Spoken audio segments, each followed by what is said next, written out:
এই গ্রামের মানুষ কাজ করে না, অলস বলে না, বরং তারা জানে কাজ করলেই মৃত্যু। তাকে আমি নিয়ে যাব। একটা গ্রাম ছিল, নামের মতোই অদ্ভুত। নাম হচ্ছে অলসপুর।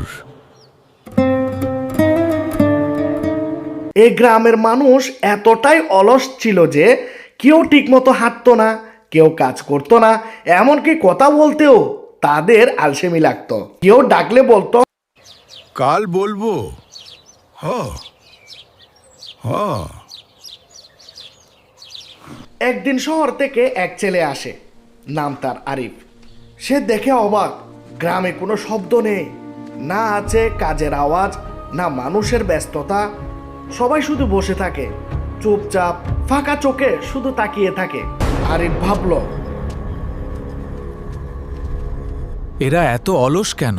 আরিফ এক বৃদ্ধকে জিজ্ঞেস করলো। চাচা, আপনারা কাজ করেন না কেন? বৃদ্ধ ধীরে মাথা ঘুরিয়ে বলল, কাজ করলে ও জেগে যায়। আরিফ অবাক। কে জেগে যায়? বৃদ্ধ কিছুই বলল না, শুধু আকাশের দিকে তাকিয়ে রইল। রাত নামলো, আরিফ ঘুমাতে যাচ্ছিল। হঠাৎ সে শুনতে পেল, কাজ করো, কাজ করো, কাজ করো, কাজ করো।